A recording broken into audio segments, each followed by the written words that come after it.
All right, everyone. Let me just say this straight. Bungie will not survive the year 2026. Yeah, I know. Somewhere on the internet, a few marathon fanboys are already screaming into their RGB keyboards. But before anyone has a meltdown, let me make something clear. This isn't an emotional rant. This is just basic math. And the unfortunate thing about math is, fanboys can't argue with it. So, let's look at reality for a moment. A modern AAA game costs an insane amount of money to produce. Development alone usually lands somewhere between $200 and $300 million. And then you add marketing on top of that, because you actually have to convince people to buy the thing. That can easily be another $100 to $150 million. Put that together, and you're looking at roughly $350 to $400 million in total costs. Now, here's something many players forget. If a game sells for $40, the studio does not get $40. Platforms like Steam take roughly a 30% cut, which means out of those $40, only about $28 actually go back to the publisher. Now, let's run the numbers. If the game cost about $400 million and each sale returns around $28, then Marathon would need roughly 14 million copies sold to actually become profitable. Even if we are extremely optimistic and assume some lower costs, we're still talking about 8 to 10 million copies just to break even. And this is where things start to get uncomfortable. Because the only publicly visible numbers we have are Steam player statistics. And right now, those numbers are not exactly encouraging.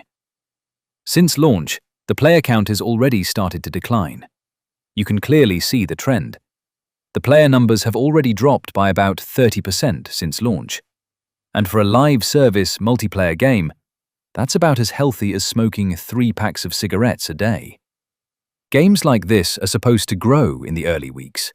The community should expand. Streamers jump in, content creators pick it up, momentum builds. If the opposite happens and the player numbers start dropping immediately, that's basically the gaming equivalent of an airplane realizing halfway through takeoff that someone forgot to attach the wings. Now, here's another reality about the gaming industry that people don't like to talk about. Publishers are not romantic artists. They are corporations. And corporations decide very quickly whether a project is successful or not. The critical period for most games is the first 90 days after release. Within those 3 months, the internal decision is usually made whether a game will be supported long-term or whether the accountants start sharpening their pencils. If a game fails to deliver strong numbers during that period, the discussion inside the company changes completely. The question is no longer, how do we grow this game? The question becomes, how do we minimize the damage? And this is where Sony enters the picture. Sony bought Bungie for $3.6 billion. If a studio that expensive suddenly delivers a project that looks economically like a sinking cruise ship, a corporation reacts very quickly. And no, the response is not, let's patiently wait 5 years and see what happens. The response is usually much simpler. Cut costs. Reduce support. Eventually shut down servers. Write the project off as a loss.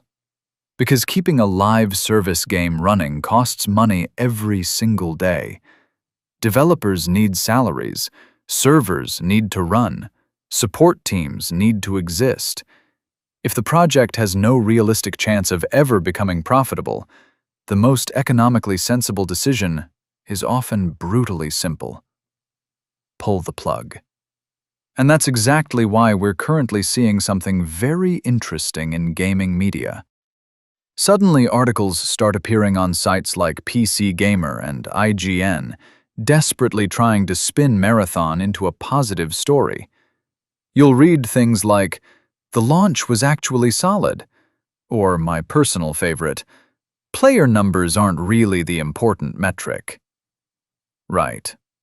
A multiplayer shooter where player numbers apparently don't matter.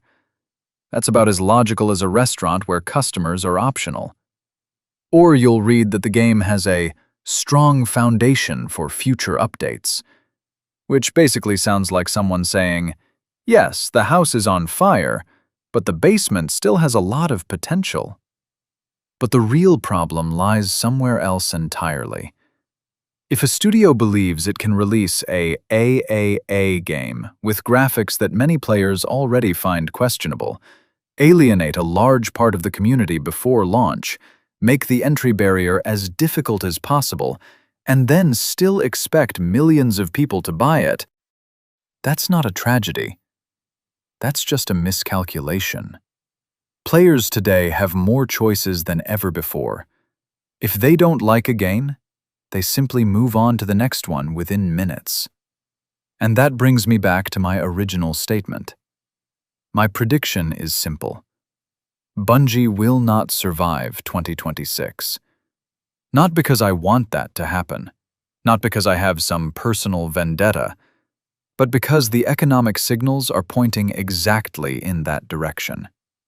And if a studio decides to release a AAA game with this kind of visual style, scare away a huge portion of players right from the start, make the onboarding process so confusing that Dark Souls suddenly looks like a tutorial, and still believe they can sell millions of copies, then honestly, that studio has only itself to blame if one day the lights go out. And when that happens, I'll probably just look at the numbers, shake my head, and say one very simple thing. Well, math can be a real bastard.